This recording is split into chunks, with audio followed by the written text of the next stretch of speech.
Hi guys, good evening and welcome back once again to The Edward. I'm your host Eddie, and in tonight's video I will be discussing what I thought of the very latest and very good packed episode of House of the Dragon. I had a very long and busy week last week and an even longer weekend, so I did not get a chance to watch the latest House of the Dragon until now. I finally got around to it, so thank you for bearing with me, and I do apologize for the delay in uploading this video, but I do thank you for your patience and support. So, before I get into all of that, of course, please be warned, like all of my episode reviews, if you're not caught up on this show by this episode or the last episode before it, do not keep watching or listening, as I will be discussing spoilers, plot details, all that jazz, character stuff. That being said, you have been warned. Let's dive right back into it. First and foremost, great episode. There was a lot to process and unravel here. It's been another time jump, this time 10 years.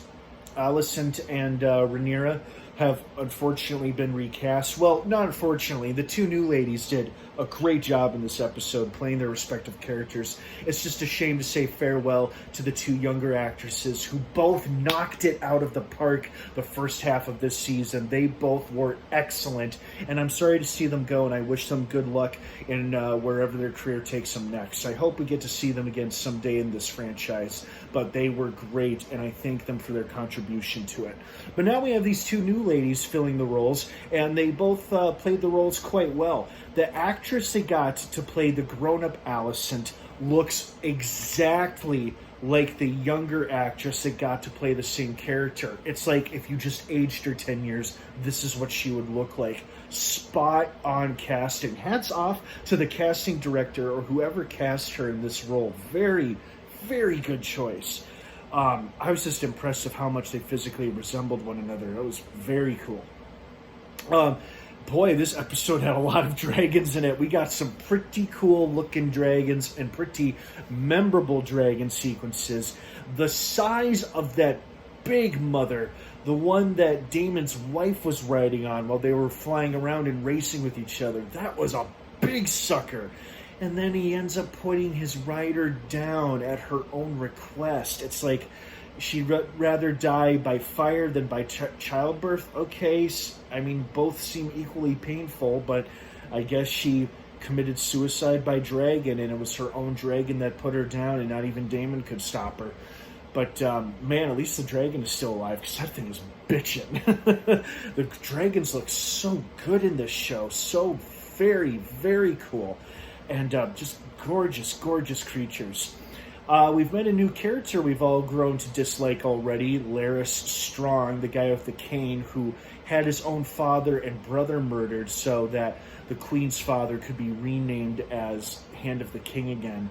Of course, the Queen did seem genuinely frightened and shocked by this guy's actions to get what he wants, but now that they're allies or friends, as he puts it, she's kind of stuck under his thumb now, so nice one, Queen. Great episode, though. There was so much going on here. Can't talk about it all at once, but it really was a great jam-packed episode. It was a good ensemble episode. The kids seemed great. The actors that got to play the kids seemed great, right on the mark. I think, I don't know if we'll get any more time jumps or not, or maybe we'll get to see these kids grow up as the series goes along with almost the end of the first season and then going next year into season 2 or whenever we get season 2.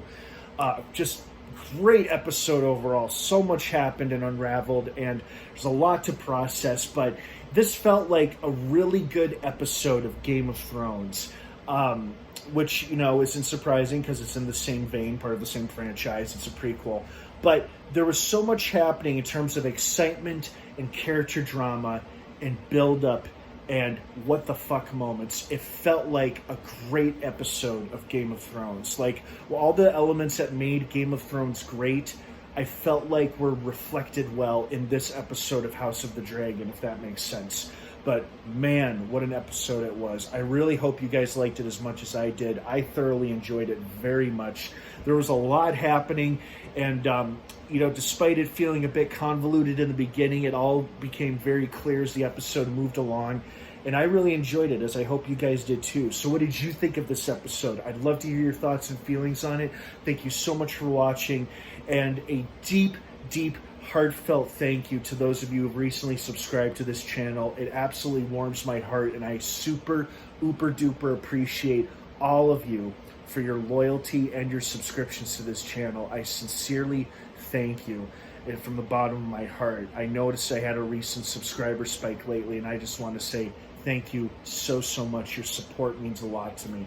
Have an awesome rest of your night. House of the Dragon drops new episodes every Sunday on HBO Max. We only have a few more episodes to go before the season finale. What could happen? All right, guys, have a good one. And of course, until next time, may the Force be with you.